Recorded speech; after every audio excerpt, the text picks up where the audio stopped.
I'm going to dive into two topical areas, and I've combined them.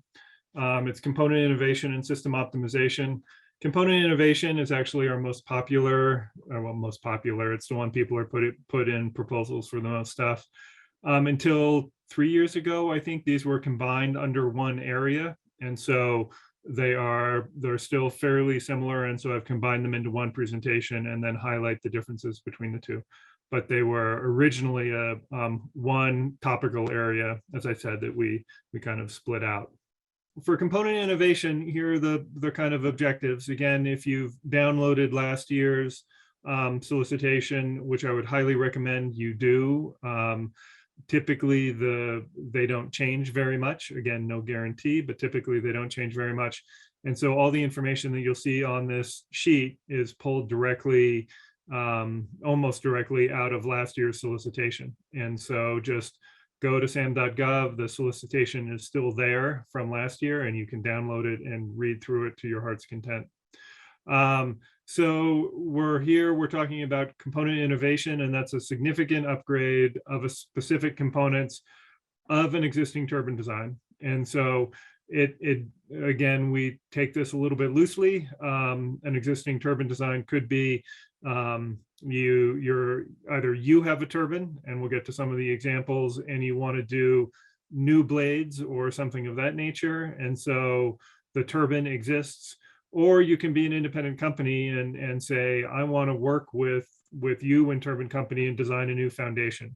So the idea of existing turbine design is really we're working to improve something that is out there already and is something that works. That doesn't mean that what you're doing has to exist in the industry.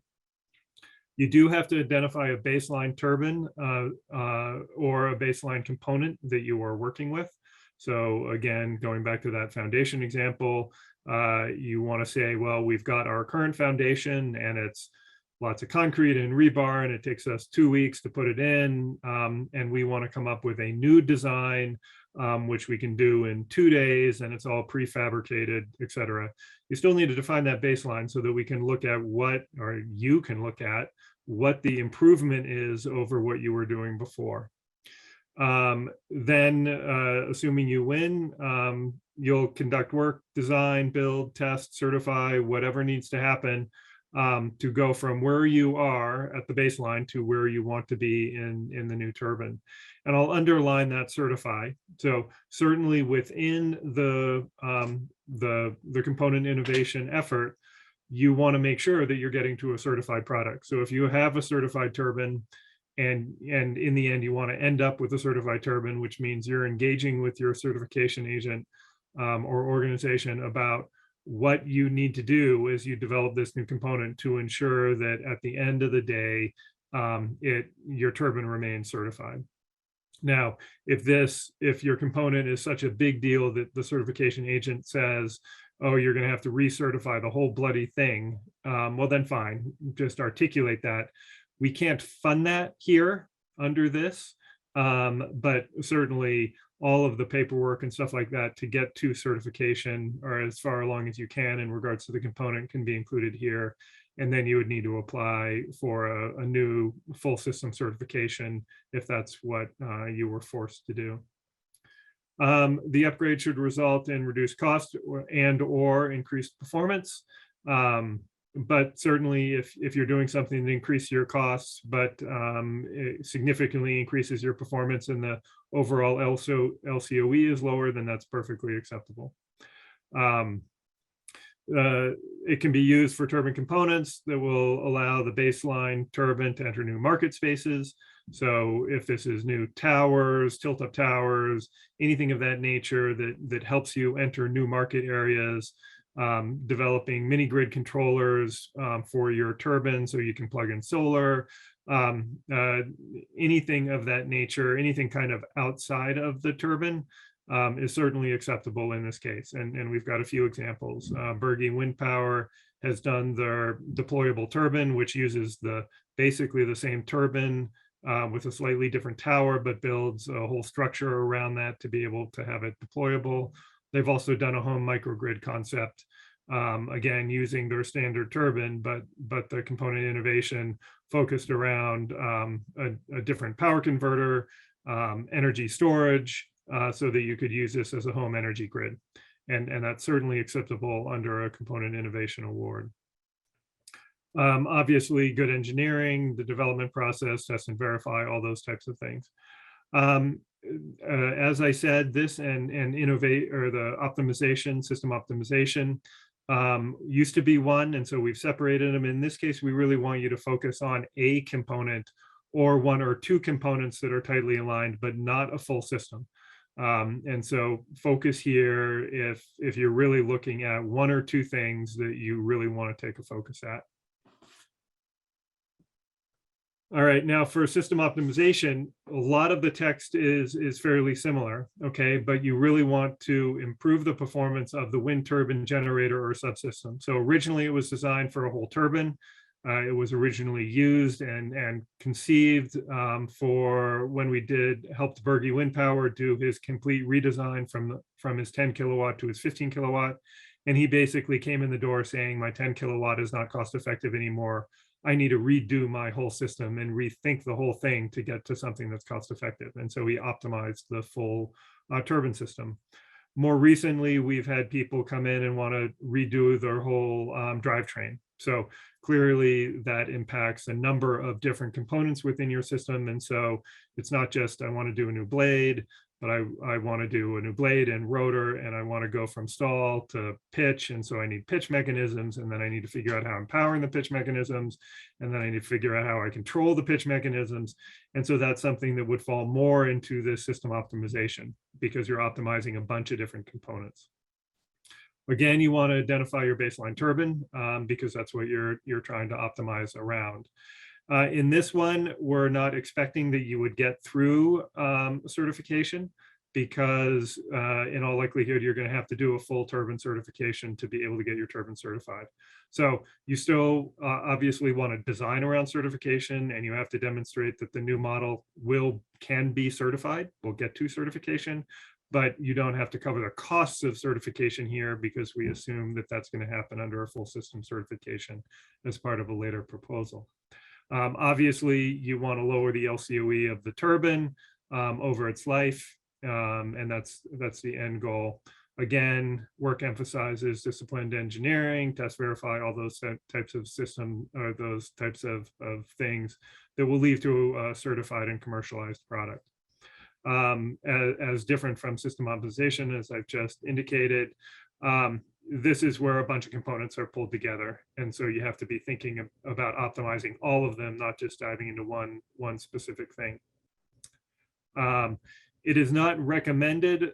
So in the previous one, and we've talked about it a little bit, in a component innovation, this does not have to be the turbine manufacturer that does this. Okay, so if you've got a foundation, as example, that I used before, the turbine OEM doesn't have to be the one that applies. So that could be a foundation designer or something of that nature, but they have to define who they are going to work with. So I'm going to work with ABC wind turbine manufacturer, and I have a letter of support from them, and they're a part of my team, and I'm designing the turbine or the foundation around them, but I'm doing the foundation design.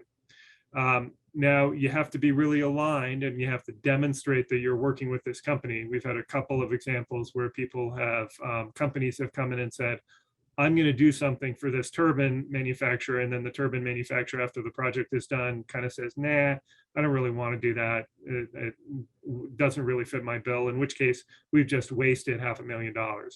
And we don't want to do that. So you really, if you're going to be a separate company coming in, you really want to make sure you're tied to someone, and we're really looking for kind of demonstrated collaboration between you and that company. But it doesn't have to be the XY turbine company that submits the application. In the system optimization, it really does, because you're taking a turbine apart and optimizing and putting it back together, and that's not going to happen with a third-party entity. So we do expect that it's going to be the turbine OEM that is going to submit this application. Now, obviously, you're going to have a team and all that kind of stuff, but it's going to be the turbine OEM that does it. So tasks for both are very similar. We have the summary of work that we've talked about before, but that's a common deliverable that just provides information that we can use to publicize your project. The first deliverable or the first major task is to really do this kind of more detailed analysis about what you want to do, whether it's the component or the full system optimization, understanding the opportunity, developing the new specification. So you write that all up under task 4.2. Under 4.3, then you develop a detailed plan for how you're going to implement all of this work. And then you do it, you implement it, analyze it, and then report out on the cost of energy calculation at the end of it. And this is exactly the same for both component innovation and system optimization. You can see that from the deliverable standpoint, these are really spread out. So you have the first one due in a month, then you have this kind of this opportunity analysis, which is just 2 months from the time of the award. Again, you've written the proposal. Our expectation is you really know what you want to do, but you need to spend a little bit of time diving into it and making sure it's what you want to do. Once you know what you want to do, then you develop the plan to do it. So you have another month to do that. And then there is a huge gap, basically a year between the third deliverable and the fourth deliverable, going from 3 months to 19 months. And that's where you're doing the work. You're designing the device, you're optimizing your system, you're going through all of that. And so you report out on this kind of final analysis or the structural report. You do the cost, and then you do the cost of energy calculation 3 months later. Now, as we've talked about before, there can be lots of interim deliverables in there. And so don't think that you can only get paid. Obviously, you have the quarterly reports that are there to kind of cover you over this time period, because we know that that year and a half is a lot of time in there. So you got the quarterly reports, but if there are interim things that you want to do in there, then just propose those, and we're more than happy to provide cash in between those two areas if that makes sense for you and your company.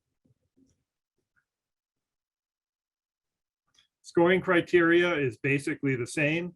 So you need to demonstrate for both of these, the component and system, that what you're doing, what you're proposing to do is feasible, commercially attainable, and is consistent with the certification and listing of the turbine. So again, we've hammered on this a ton.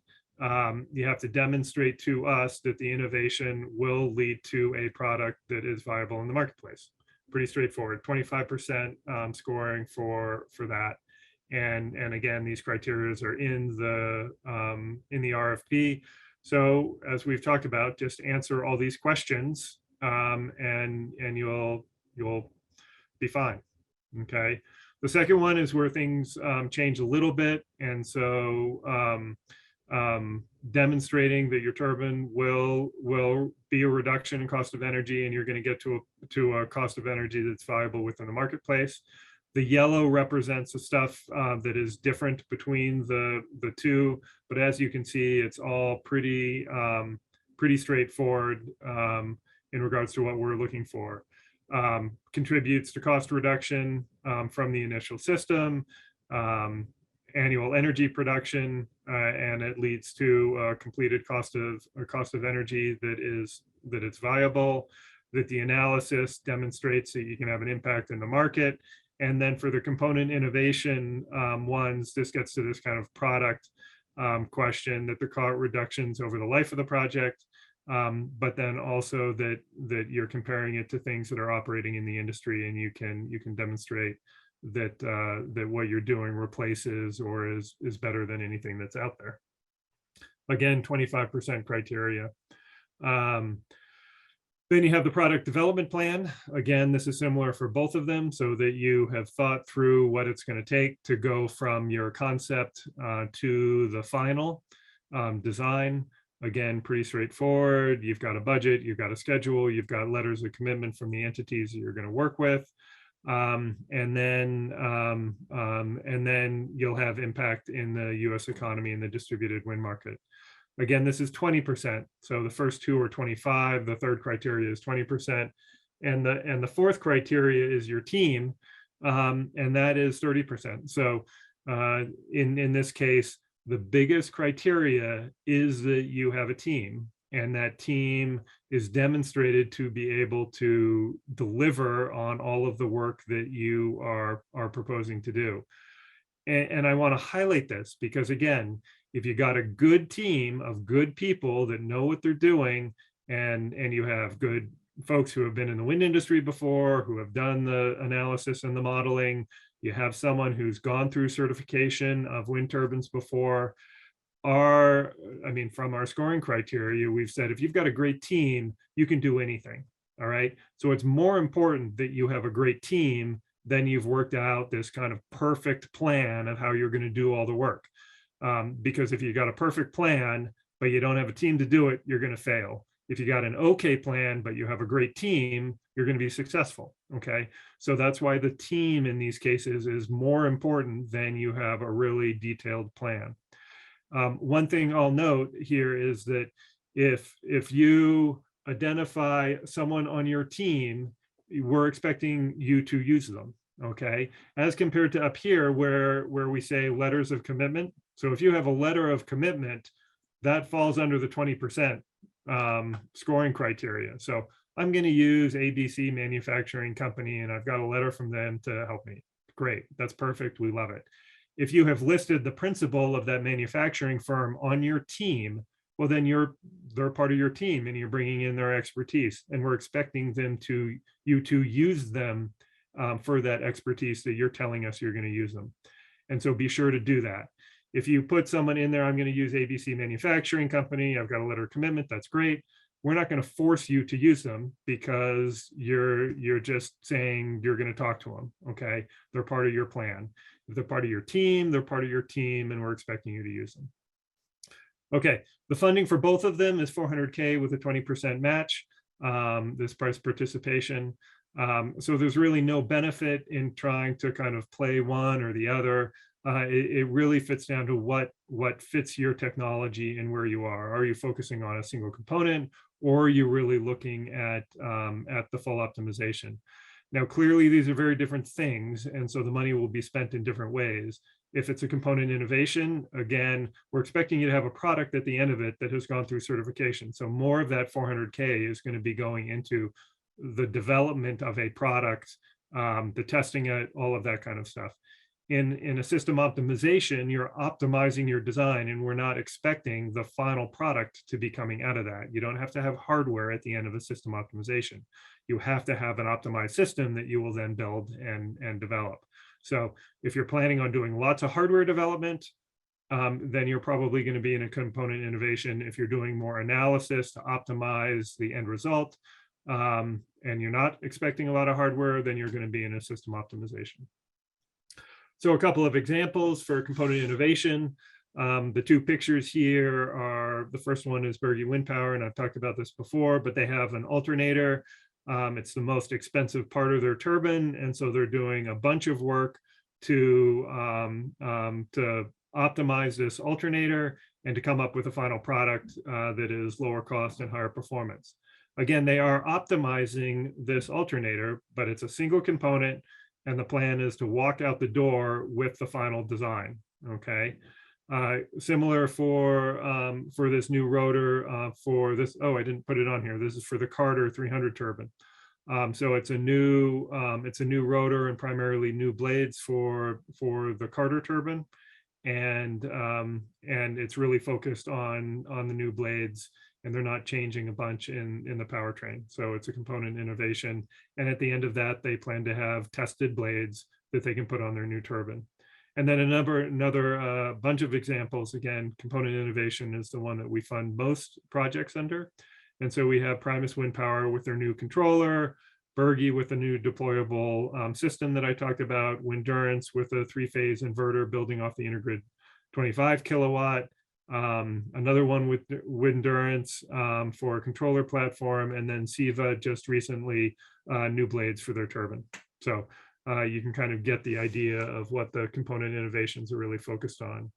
system optimization is just that. So we have here the SonSite 3.5, and they did an initial prototype and tested that, went through the economics of it, and decided that they really needed to, before they would commercialize it, they wanted Rocky wanted to go back and do a complete redesign of it. And so submitted for an optimization, and there were a bunch of different components that they wanted to look at, that he wanted to look at, to get to a new design, and now they have a new design flying. Okay, so it's really taking a turbine that they had. It wasn't commercial at that point, but they had tested it. They had a physical unit, and they wanted to completely optimize it for this new one.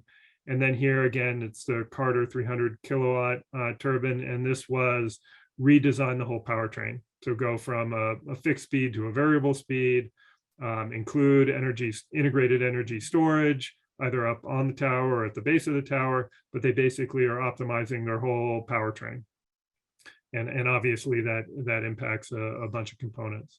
Some other examples. So obviously I already talked about this before, but when Berge initially looked at his 10 kilowatt, he did a complete optimization of that unit, which ended up with the 15 kilowatt.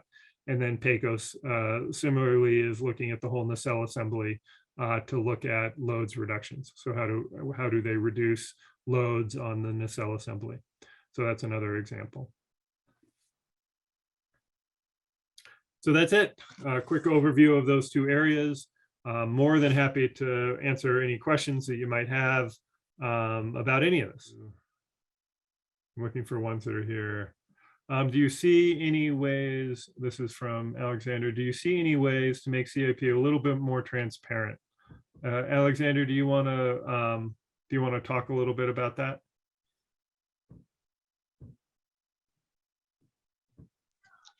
Yes, if you don't mind. Mm-hmm. And basically, I will give example last 2021. Okay. Basically, we were working on we understood that we made some mistake in our 2020 submission. Okay. In the end, we got this reviewer reports. We saw that it was kind of, they did not understand what we are talking about. Mm-hmm. Some of them, all right? Mm-hmm.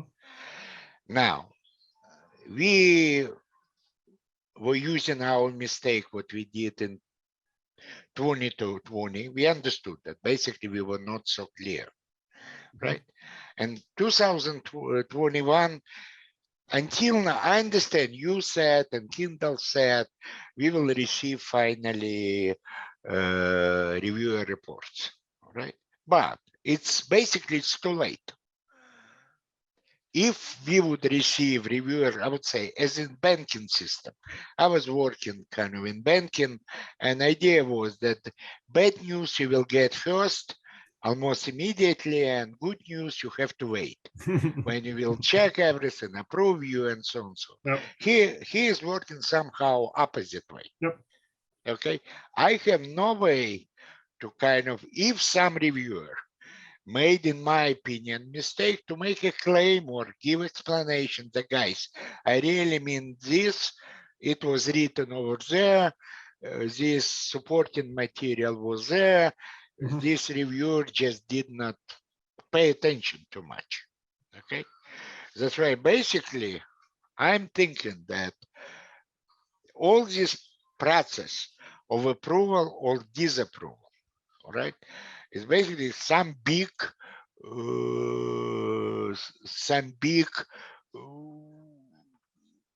something what nobody can see, mm-hmm. Something nobody can affect, nobody can comment. I would say you're making some decision. It looks like from the side, yep. You're making decision in some very secure room where nobody. You understand my point? Yeah. My point basically is it anyway? Are you thinking that actually probably maybe your approval process could be more transparent? I would say. I understand this is everybody has their patented or probably technology, but We don't need to talk to kind of other applicant. We can talk through you. I don't need to Yep. know name of the Yep. reviewers. Yep. But Yep. if I clearly see that reviewer was doing not very good job, right? I want to be able, before decision is made, kind of to send you back some my comment. Of course, your decision is final, but kind of you're not giving me or any applicant right to argue, right? To Mhm. try to prove, to even to some way. I understand you are busy, you don't want to make it too wide, you don't want to, it's liability issue and so on and so Yep. on. Yep. But Yep. to Yep. some, for right now, it's absolutely no feedback from you. Yeah. I don't know what is going on. And when I know, I already have no way to argue. Yeah. Okay. Okay. So understand completely. So um, so there's a number of things here. The okay. So the length of time, and maybe it would be worth writing this out so that everybody would be clear, because now we're just talking to kind of a subset of folks. But the one of the requirements that we operate under, and this is kind of NREL contracting, is that we are not allowed to talk about proposals until the proposals that have been selected have been awarded. Okay. And so, I mean, we get the proposals on a typical year, not last year because that was a little atypical due to the elections, but the year before that, we released the proposals or released a call for solicitations at the end of February. They're due at the end of March. We have basically scored them all and graded them, and we have a team of about 8 people that review the proposals, and there's a defined score sheet that we go through that list all of the things that I just put on that are on these PowerPoints. Each of those are lifted right out of the proposal, the call for proposals of the scoring criteria, and we assign points to all of those things based on what people put in their proposals. Those scores are all done by the end of April typically. There is a round of questions that we do, as Kendall mentioned, that we do go back to people for, but to a degree that's pretty limited, because if we go back to a company to ask for clarification on an issue, well, we're not giving another company that we may have thought about or something the opportunity to revise their proposal or anything of that nature. So if there are questions, they have to be pretty clearly cut questions, because again, we don't want to give one company unfair advantage by being able to engage with them on their proposal, because then we have to engage with every company on their proposals and give them the opportunity to provide more information or something of that nature. After we come up with our list, then it has to be approved by the Department of Energy. And so that is usually a 2 to 3 month process to get approval within Department of Energy on the final selections. And so that is usually done by the end of June, kind of early July. And then we have to sign contracts with all of the companies that have been selected before we're allowed to engage with the companies that weren't selected. And that is one of DOE and NREL's contracting rules. And that is mainly because DOE, it's never happened in CIP, and I don't think it would happen in CIP, but it does happen frequently in the federal system, that people want to contest the results. And so we announce who was awarded or who was selected, and then we have to go through that contracting process, because if some of the contracts dropped out or something of that nature, or people wanted to contest the selection, they have to do all of that while we're in negotiations with other companies. And then once all of that is done, then we can go to the people that weren't selected and have open, more free dialogues around what the problems were with the proposals and what they weren't, why they were not selected. And we can't do that prior to the awarding of the other contracts due to these contracting rules that DOE has, because what they want to avoid is Alexander, we've selected a bunch of companies and we are funding them, and then we hold a meeting with you, and then we talk to you about it, and then you sue us because you feel that we're not being fair and you want to challenge the whole review process. And I know I'm not saying you would do it, but this happens really frequently in government contracting. And so DOE basically has a rule that we're not allowed to engage with any company that wasn't selected until all the other selected awards were done. So that's what we're operating on. That's the kind of justification for it. But I think your point is really valid in the sense that, and I feel it. I mean, the whole idea is you submit a proposal in January, which is the case this year, and we try to do these solicitations every year, and we can't talk to you about what the problems were until a month before we do another call for proposals.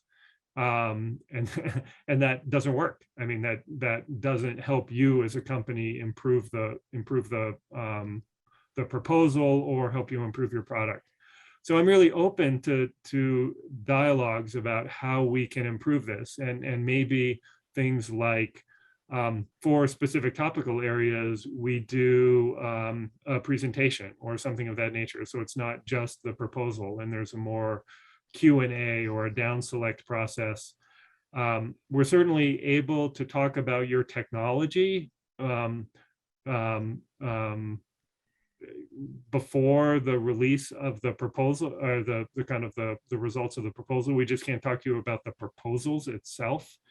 And so making that a little bit more clear. So if a company wanted, let's take Ducted. Ducted can talk to us at any point about their technology. And just so long as they're not talking about, well, how could I apply to CIP, or why wasn't I awarded a CIP? We can talk about your technology anytime that basically the solicitation is not out. So that 1 month in March, we wouldn't want to talk to you, but any other time we can talk to you about your technology. I understand this, Ian, and I appreciate it. And I'm alone enough with a government contract. I exactly understand what you're saying, what you mentioned, right? I would say I'm not saying that you have to, let's say, you're choosing reviewers. You have a list of reviewers. Mm-hmm. Could you send to the applicant, I would say, without name, without addresses, without anything, just qualification of the reviewer? No, because if I know that my kind of something new in my system, in area of, let's say, increase effectiveness through electricity, kind of, I need electricity professionals there, electrical engineer and so on. That's why if you will send me 3 reviewers, I don't need their name, I understand that. But I would say all 3 of them in climate change, I will tell you, you know what, it's not what I'm talking about. That there might be very big, very good professional climate changing, but they're not professional in electrical system, or opposite way. You understand? Something kind of, I don't know anything. I don't know who will get my proposal with what qualification. I know what I need. I would say if I'm developing kind of new blades or new rotor or whatever, I need somebody, let's say, who understand turbodynamic. Yep. Okay. In this case, he will understand that I have there something new or something there very stupid. Okay. Yep. Or I don't understand, let's say somebody will understand that when I'm talking about my ducting system and I have, and from the sweeping area, I have power increase 200%, any reasonable man would say, okay, Alex, you don't know energy conservation law. And I have to be able to explain that I have two energy sources. Yes, on sweeping area, I'm increasing 200%, but all over all power, what is available for this system, I was able just to utilize only 20%. Okay, and basically this is my frustration is that I'm not sure, right? If you would say that, Alex, professionally, that your idea, your system, your real testing, what you had, your CFD analysis has no sense and basically it's not working, right? I would understand. I'm 63 years old. I don't need kind of, okay, I will take care about my grandchildren, right? But if I have some new, really new approach, which will allow very effectively to collect wind power, okay, on very cheap way, to decrease, I'm afraid to write to you real expectation what I have or power production, LCOE and so on, because it will be outside of what normal people would think wind turbine can achieve, right? I don't want to do this. Okay, let's say now we are fighting. We are having CP coefficient on our turbine, what we incorporate in our system, about 10%. And it's given us 150%, is 10% CP coefficient of all available power, what we can utilize potentially. Okay, but it's still 75% is more than BET's limit, kind of, because BET's limit is not applicable there, right? But compare with sweeping area power, it's 75% of this sweeping area power, only because we have a second source of power. But I need to be able to, it's so kind of, it's new, it's working. We went through 5 prototypes. We showed that it's working. We have one prototype we were testing together with Intertech in Geospoicy in New York, right? It's really, now we approve this 500%, improve it, right? But I don't care. Basically, I don't feel like I'm making my point to wrong people. If you will say that there are right people and you, Alex, doesn't know how to make your point, or your point is anti-energy moment and so on, I would understand this. My frustration is it's not enough transparency in your process for me to make sure that I'm getting back professional opinion. Okay.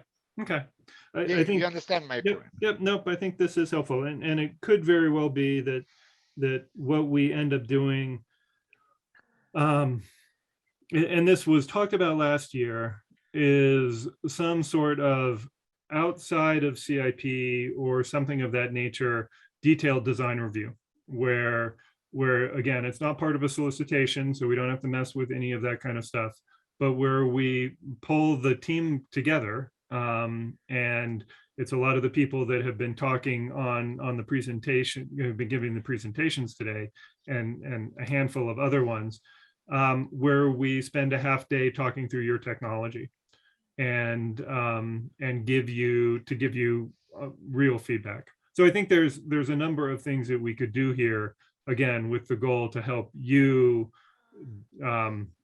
develop the best product that you can develop, but then also give you honest feedback about where we think the issues are. Okay, and my personal kind of, not problem, but position is, I'm not looking for money. I have money, all right?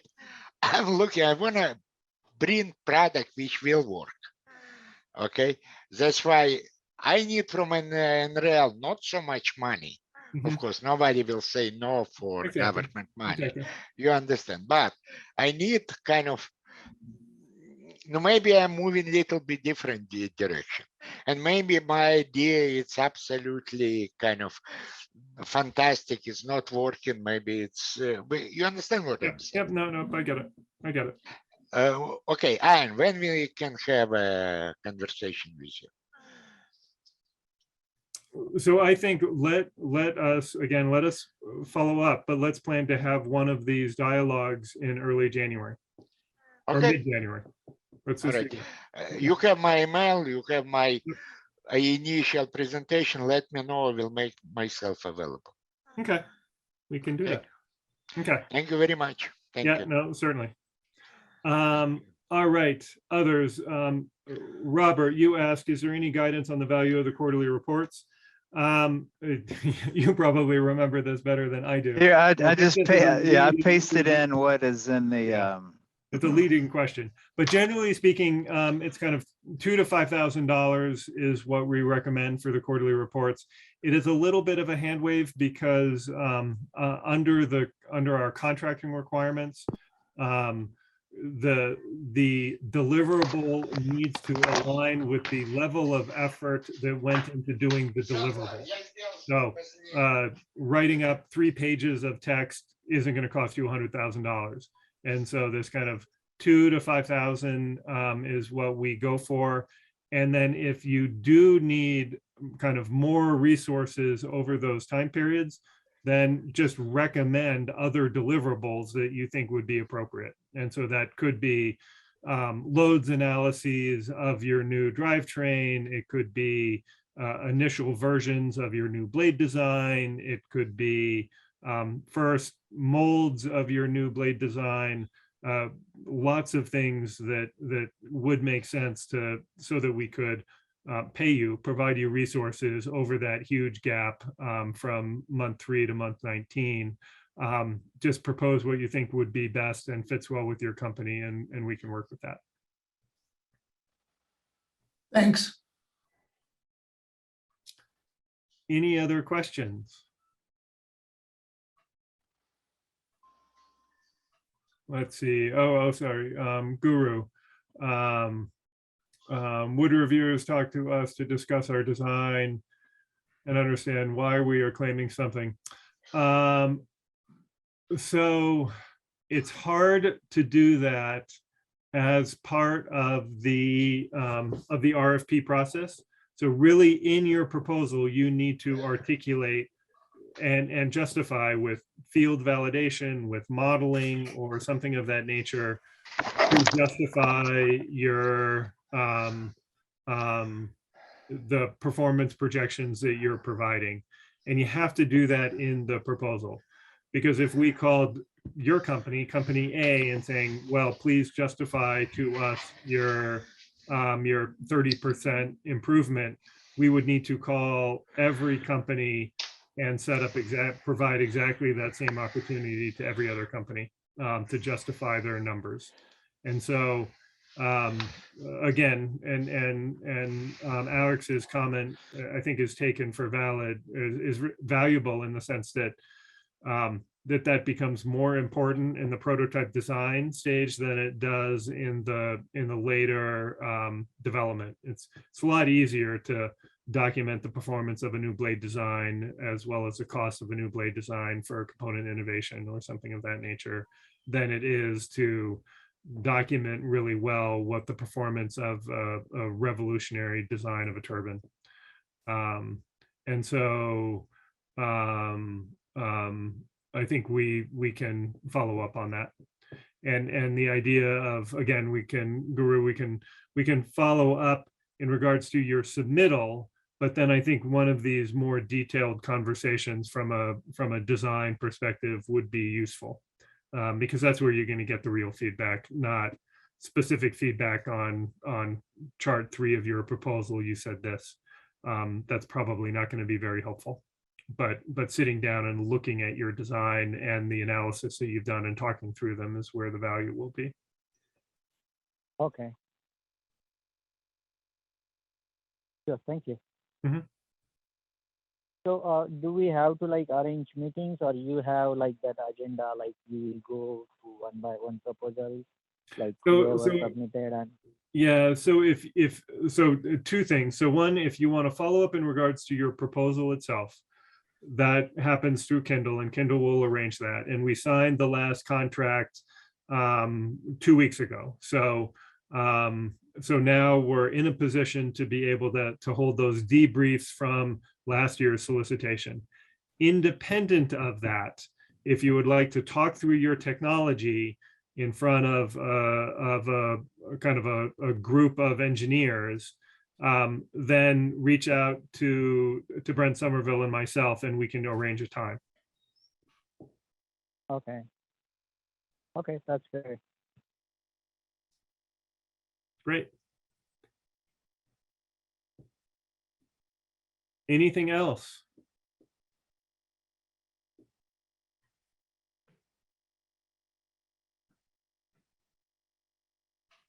Okay, well, we'll call this for now. I shot you a chat direct. Oh, okay.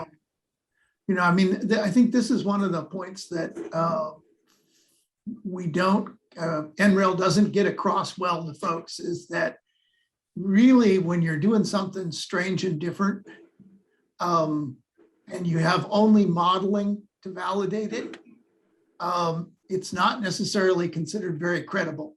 Mhm. Because models are often very wrong when you're doing something new and you don't get the boundary conditions right.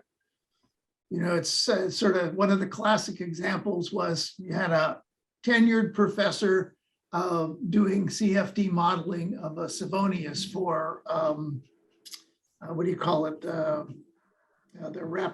small diameter one that they were testing back when you guys tested. Windspire. Windspire, yeah, sorry. Windspire first proposed a Savonius and claimed to have CFD modeling that showed that it was 40% efficient. Mhm. Well, we all know that's nonsense. And of course, they built it and it wasn't 40% efficient. It wasn't even close. Mhm. So, you know, engineers, all of us tend to fault sometimes in believing our models too much. So if you've got a model that isn't validated, it doesn't necessarily give you a lot of credibility. Right. And I think that if people understood that, you'd get less frustration from folks like Alexander. Mhm. Yeah, that's a good example, Robert. I forgot about that. It's one of the values of having been around a long time, why there's all kinds of things to remember.